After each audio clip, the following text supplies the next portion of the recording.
지난 금요일, 토요일이요. 저희 망원지일교 교육자들이요. 교육자 수련회를 다녀왔습니다. 하나님의 은혜 가운데에 또 여러 가지 우리 함께 기도하고 뜨겁게 기도하고 교육자님들 그리고 또 한 해를 또 힘차게 또 계획을 준비하는 그런 시간을 가졌는데요. 가평에 가보면 분당 우리 마을이라는 그런 그런 리조트라고 해야 될지 또 기도원이라고 해야 될지 잘 모르겠는데 어쨌든 잘 조성된 분당 우리 교회에서 이제 만들어진 그런 리조트를 다녀왔습니다. 그런데 정말 좋았어요. 그냥 기도하고 묵상하기 너무 최적이었고요. 주변에 산과 잘 어우러진 풍광이 너무 예뻤고 건물도 너무 아름답고 좋았습니다. 충분히 은혜 받고 너무 좋았어요. 나중에 우리 교우분들과 함께 꼭 가고 싶은 곳입니다. 예, 꼭 같이 가요. 그런데 갔는데 이제 다 마치고 아침에 일어났는데요.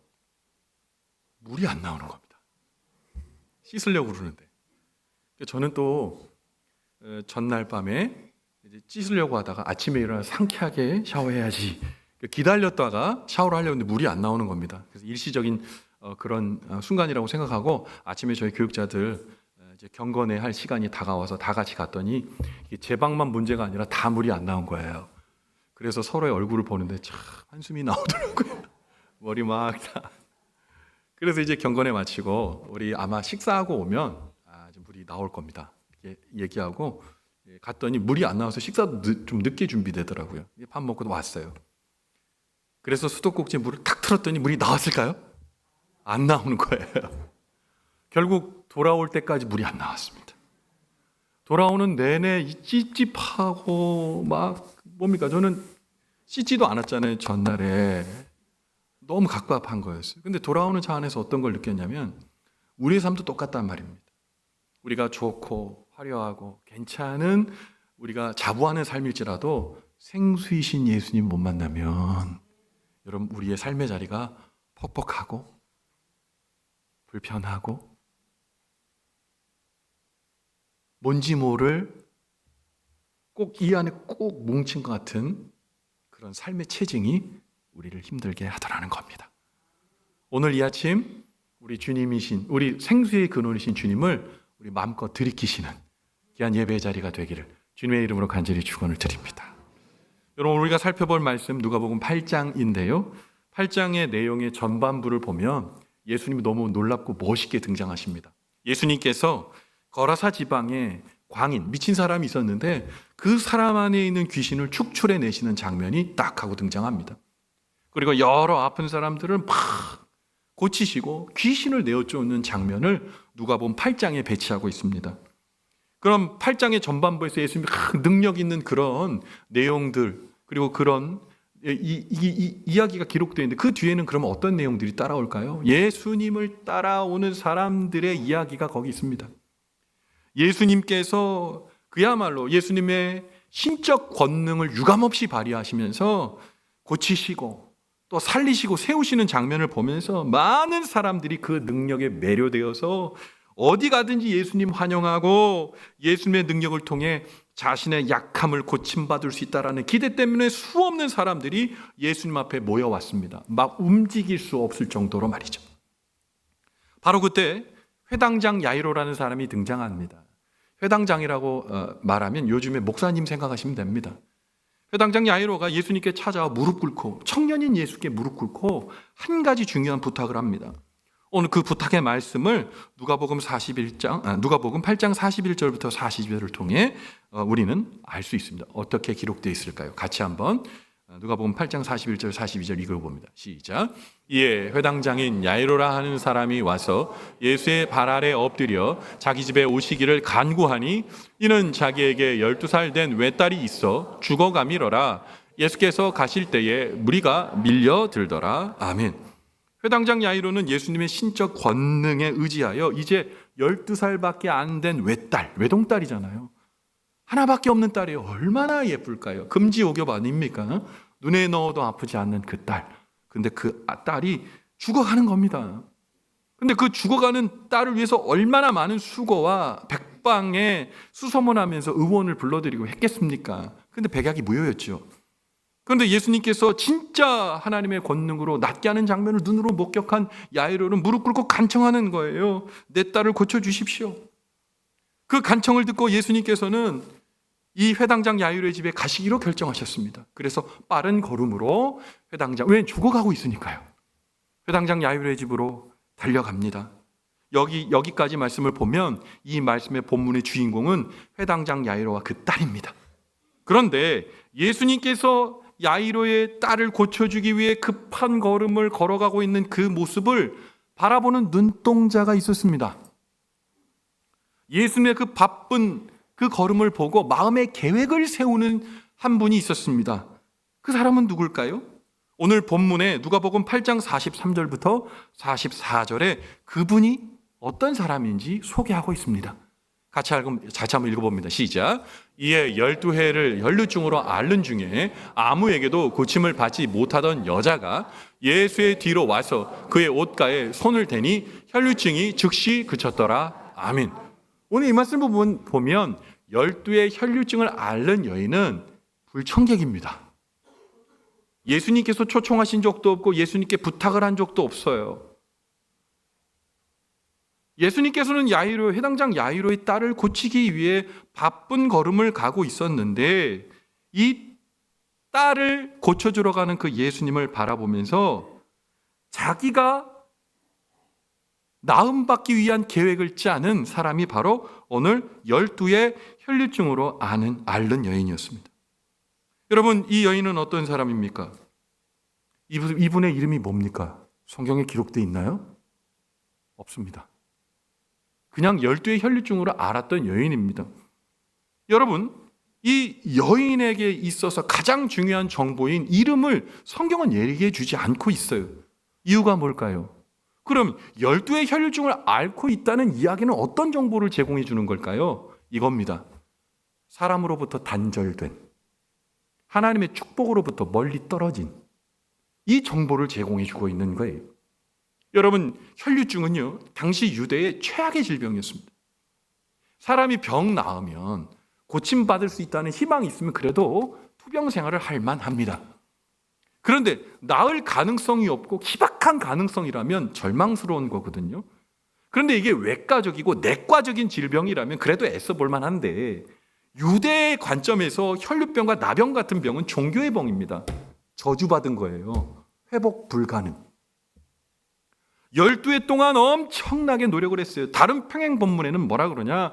여러 의원에게 몸을 보여줬으나 가지고 있는 모든 것을 다 허비하였더라. 이렇게 말하고 있습니다. 이 말씀은 정말 아픈 얘기예요. 지금 투병 생활하고 계신 우리 많은 환우분들이 있는데 그중에 정말 힘드신 분들이 어떤 분입니까? 투석하셔야 되는 분. 신장에 문제가 있어서 투석하셔야 되는 분들의 아픔이 뭡니까? 투석 안 하면 병의 근원이 움직여 자칫 잘못하면 잘못될 수 있습니다. 계속 투석해야 됩니다. 그런데요, 돈 누가 줘요? 내가 지금 투석해야 됩니다. 그러면 무한정으로 돈을 제공해주고 고침받으라고 도와줍니까? 자기가 해야 돼요. 계속 피가 나는, 계속해서 병의 근원이 해소되지 않고 그래도 제한적인 생명을 이어가려고 12해 동안 애쓴 이 혈루병 앓는 여인은 정말 최악의 고통 가운데 있는 거예요. 사람들로부터 단절돼. 왜요? 종교적인 문제 때문에 그렇습니다. 혈루병 여인이 다른 어떤 누구도 만지면 안 됩니다. 왜요? 부정한 여자가 다른 사람을 만지면 온전한 사람이 부정해집니다. 근데 이게 별거 아니라고 생각할지 모르시겠지만 부정한 사람은요, 낙인 찍히는 겁니다. 자기의 낙인을 다른 사람에게도 찍는 겁니다. 그렇기 때문에 이 혈루병 걸린 여인은 나설 수 없는 사람이에요. 나서서도 안 되는 사람이고요. 평생 고립을 자청하며 살아야 됩니다. 혹여라도 이 여인에게 어떤 사람이 모르고 이 혈루병에 앓고 있다는 사실을 모르고 어떤 사람이 이 사람과 친해질 수 있는 가능성도 있었을 거예요. 그런데 이런 거요. 이 사람이 혈루병이라는 사실을 알게 되면 그 다음부터 이 사람을 끊기 시작하는 것들을 아마 체험했을 거예요. 여러 가지 이유와 핑계를 대고 자신과 멀어지는 수많은 사람들을 보게 되었다는 거죠. 유대 사회에서 절대로 녹아들기 어려운 혈류증이라는 낙인이 무려 12년 동안 그녀를 꼬리표처럼 따라다닌 겁니다. 두려운 거죠. 두 가지 두려움이요. 하나님이 왜 나에게 이런 일을 하셨나? 원망과 그러면서도 두려운 마음. 그리고 모든 사람 앞에 나설 수 없고 사람들만 보면 대인기피증이라고 해도 과언이 아니겠죠. 사람 만나기 두려운 거예요. 그런데 모두로부터 어쩌면 자신을 지키기 위해서 꽁꽁 닫아놓았던 그 여인에게 한 가지 기대와 믿음이 바람을 타고 그 귀에 들려옵니다. 그 기대할 만한 소식이 뭘까요? 예수 그리스도의 소식이었습니다. 죽은 자를 일으키고 병든 자를 낫게 하고 귀신 들린 자를 쫓아내게 하시는 그 놀라우신 하나님의 아들이신 예수님의 소식이 그 마음 가운데에 들어오고 이제 그것이 믿음으로 싹트기 시작한 겁니다. 그리고 그에게 정말 치명적인 이 자기를 가두는 누구에게도 나설 수 없는 그 치명적인 이 병증이 한 가지 용기가 필요하다는 것을 그녀는 알게 되었어요. 예수님을 만나야 되거든. 그런데 그럴 용기는 없는 거예요. 대중들 앞에 나설 용기도 없고 예수님 앞에 나설 용기도 없는 거예요. 그러면 어떻게 해야 되는 건가? 내가 예수님을 만져야 되겠다.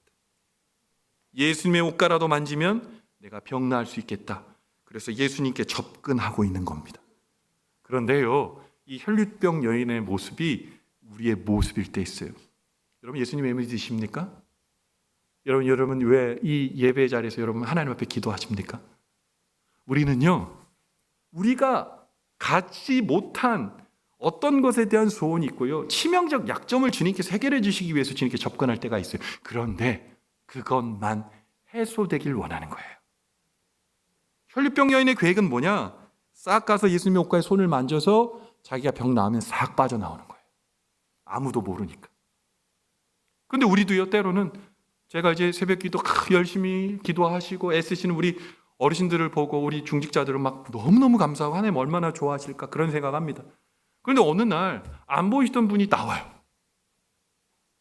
새벽 예배 안 나오셨던 분이 갑자기 나옵니다. 이틀 나와요. 3일 나와요. 4일 나와요. 그런데 6일 됐는데 안 나와요. 그 다음부터 영영 안 나와요. 여러분 이분의 삶에 어떤 일이 일어났을까요?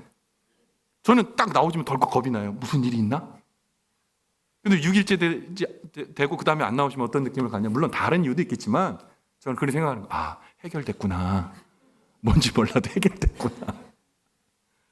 진짜 솔직히 와서 또 말씀하시는 분도 있어요. 기도 기간에 하나님께서 응답해 주셨다. 그거 말하고 하는 거 아닙니다. 근데 문제는 혈류병 여인과 똑같은 거예요. 살짝 가서 내가 주님 앞에 타치 딱 하고 돌아오면 병이 싹 낫는 거예요. 내 문제가 있는데 그거 살짝 터치하고 딱 돌아오면 해피한 거예요.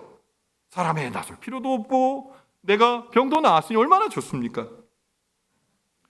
그래서 그 일을 감행합니다. 살짝 가서 예수님의 옷가에 살짝 됐는데 이게 웬일입니까? 순간 병이 나은 거예요. 근데 문제는 다른 사람이 나았다고 얘기한 게 아니에요. 보면 정확하게 보세요.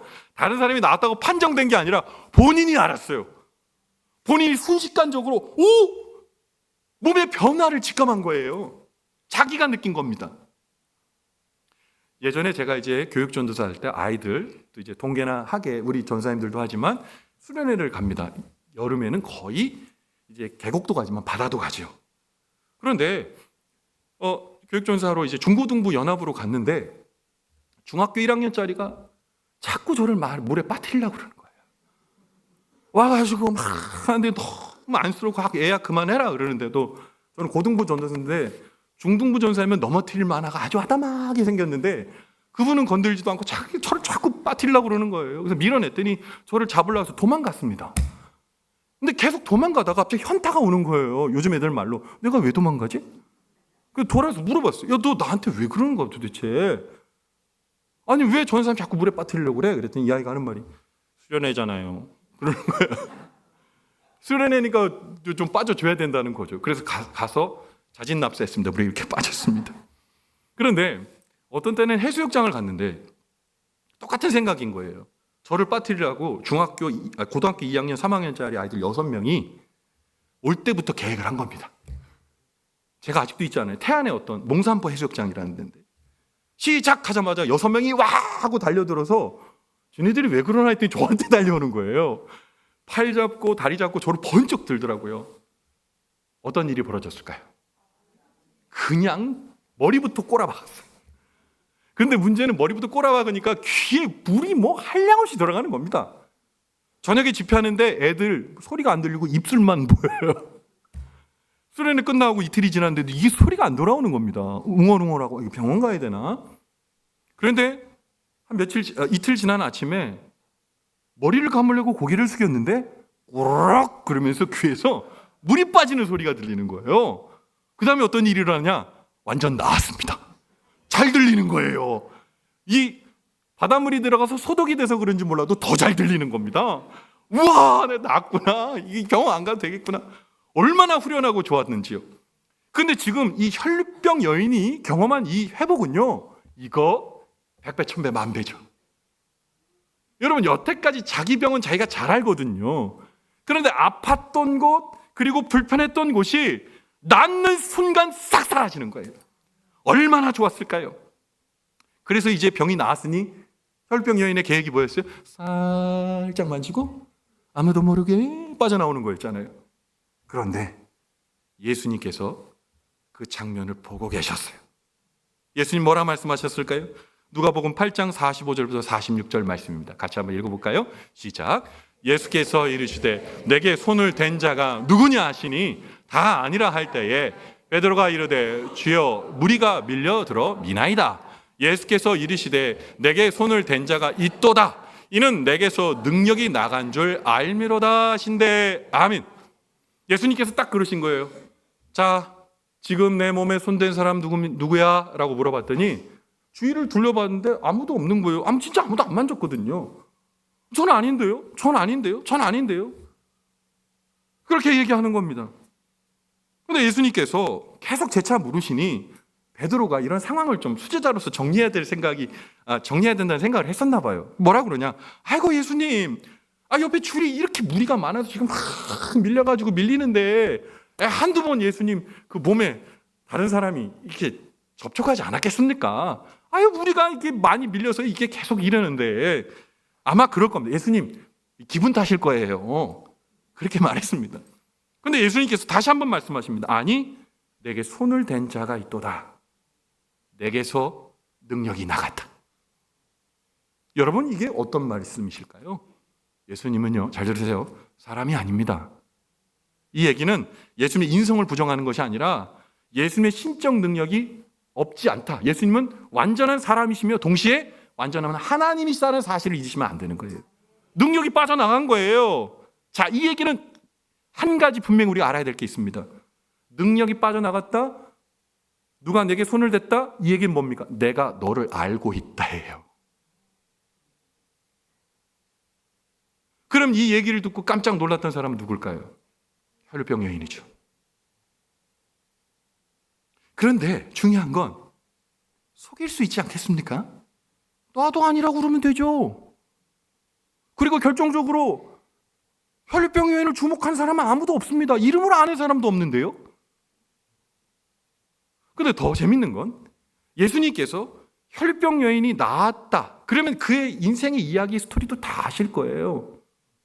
그러면 모른 척 하셔야죠. 다른 사람 앞에 나오기 어렵고 인생의 꼬리표를 갖고 있는 그 여인이 얼마나 많은 사람 앞에 나오면 창피함을 느끼고 이것이 죽기만큼 싫다는 것을 알 텐데 예수님 왜 건드리시는 거예요? 2번씩이나 말하면서 내게 손댄 자가 누구냐? 넌데 내가 알고 있는데 너 하고 계신 거예요. 예수님께서 악취미가 계신 걸까요? 여러분, 혈류병 여인이 그러면 이 예수님의 이야기에 어떻게 반응할까요? 누가복음 8장 47절입니다. 같이 한번 읽어봅니다. 시작. 여자가 스스로 숨기지 못할 줄 알고 떨며 나와 엎드려 그 손댄 이유와 곧 나은 것을 모든 사람 앞에서 말하니. 아멘. 여자가 스스로 숨길 줄 못할 줄 알고, 이게 뭡니까? 하나님이시구나, 이분이. 내가 말로 속인다고 해서 속일 수 없는 분이구나, 직감한 겁니다. 근데 그 다음 구절 보세요. 떨며 나와 엎드려. 여러분, 아무리 100번 양보해도요, 이 혈류병 여인은 예수님보다 나이가 많습니다. 예수님보다 나이 많은 사람이에요. 아까 야이로, 이 회당장 야이로도 마찬가지였지만 엎드렸어요. 떨었어요. 왕한테 하는 그런 액션입니다. 예수님께서 구세주임을 직감한 겁니다. 그래서 뭘 얘기했다고요? 그의 손댄 이유. 그 손댄 이유가 뭡니까?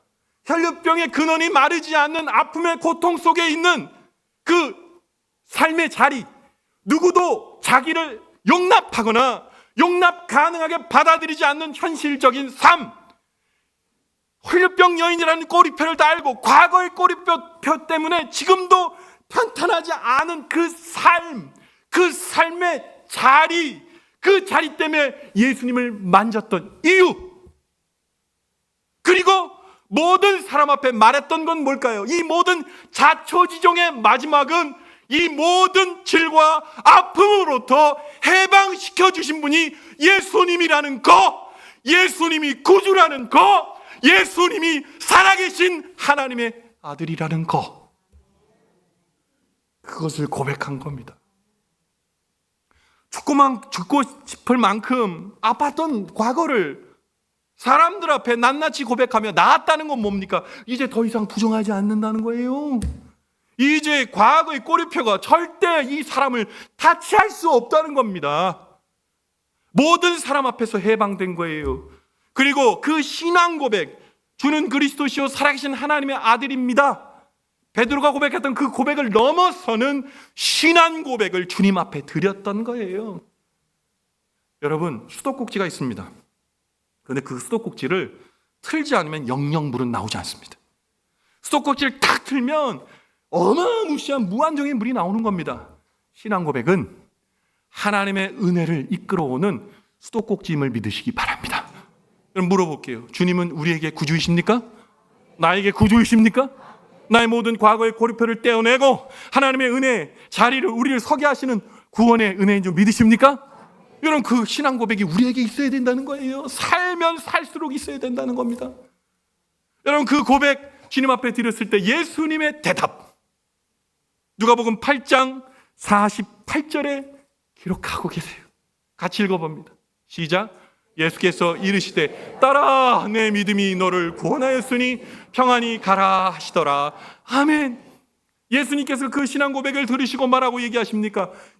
혈류병으로 12해를 낳았던 이 사람아, 너 따라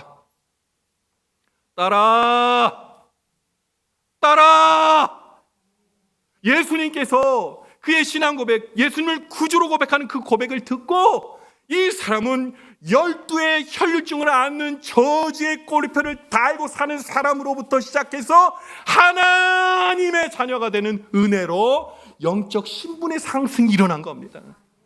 사랑하는 성도 여러분, 우리 주님께서 우리에게도 말씀하십니다. 너의 아픈 과거가 있냐? 그 과거가 너를 꼬리표처럼 따라다니고 너를 힘들게 하고 있지 않냐? 혈류병은 누구에게도 치료받을 수 없는 영원한 불치의 질병처럼 혹시 죄 가운데 있으면서, 내가 해결할 수 없는 죄 가운데 있으면서 아직도 그 죄 가운데에 머물러 뒹굴고 있지는 않느냐? 딸아, 아들아, 너의 고백은 무엇이냐? 오늘 이 예배의 자리, 이곳에서 주님 묻고 계십니다. 우리는 때때로 우리의 미래가 너무나 캄캄하고 한 치 앞도 볼 수 없는 것이어서 어둠 속에 헤매일 때 있습니다. 그러나 그 어둠 속에서 우리 빛을 발견할 수 있는데, 그 빛은 바로 혈병 여인의 그 잔인한 꼬리표를 떼어주시고 그의 영혼을 구원해 주실 뿐만 아니라 그를 하나님의 자녀로 삼아주신 하나님의 놀라운 은혜. 그럼 그 은혜가 오늘 이 아침에 우리에게도 필요합니다. 예수님을 접촉함으로 말미암아 응답받는 거 말고 그것을 넘어선 나의 신앙 고백 있으십니까? 주님이 나의 구주이십니다. 예수님 내 구주이십니다. 나를 낫게 하시는 하나님이십니다. 수많은 사람 앞에서 고백하실 수 있습니까? 삶의 자리에 예수님의 이름이 드러나야 되고 내가 예수를 믿는 그리스도의 힘을 드러나야 할 때 여러분 세상 만방에 그렇게 혈병 여인처럼 고백할 수 있습니까? 그리고 그 고백으로 살고 주님이 나의 구주이시라는 믿음의 신앙 고백이 꺼지지 않는 불처럼 우리 마음에 있습니까? 주님은 오늘 이곳에 오셨습니다. 우리 앞을 지나가고 계십니다. 우리는 그 주님을 바라보고 있습니다. 여러분 혹시 그 주님의 옷자락 붙들고 한 가지 소원을 이루려고 여러분 접근하고 계십니까? 주님의 옷자락을 만질 뿐만 아니라 주님을 향한 정확한 고백이 있게 되기를 바랍니다. 나의 하나님, 나의 구주. 머리로만 생각하는 추상적 예수님 아니라 나의 삶에서 날마다 경험하는 예수님. 그 예수님 따라 내 믿음이 너를 구원하였다. 이제 평안히 가라. 이 얘기가 뭡니까? 그의 믿음이 구원을 이루었고 이제 주님이 함께 하시겠다는 말입니다. 가라. 여기에 저는 숨은 그를 발견합니다. 가라. 내가 영원토록 너와 함께 할 테니 평안히 가라. 오늘 이 예배 자리에 어떤 꼬리표가 여러분을 힘들게 합니까? 여러분 이 자리에 어떤 소망 가지고 여기 계십니까? 주님을 바라보십시오. 주님의 옷자락을 만지십시오. 그리고 주님의 옷자락으로 인해 주님께서 회복해 주신 은혜 내게 있노라 고백하십시오. 나는 하나님의 사람임을 고백하십시오. 그 주님의 은혜로 내가 자유케 되었음을 외치시기 바랍니다.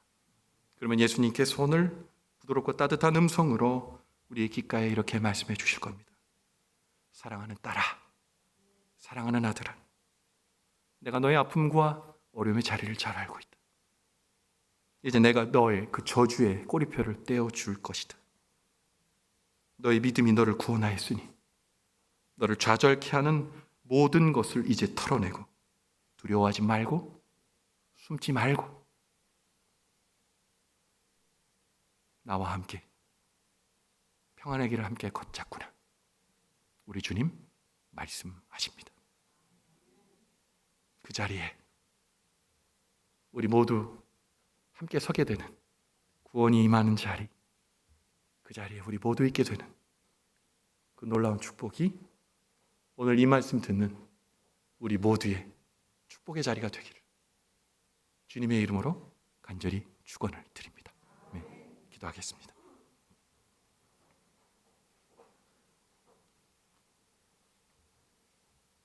혈병 여인의 12년 동안의 그 잔인한 인생을 사람은 알고 싶어 하지 않았습니다. 그러나 그 잔인한 인생을 아시고 그 인생의 꼬리표를 떼어주시며 그의 병만 낫게 하시는 것이 아니라 아무도 알지 못하는 혈병 여인을 하나님의 딸로 인쳐주셨습니다. 혈병보다도 더 잔인한 죄의 질고가 우리를 주님으로부터 멀리 떨어지게 했을 때 있습니다.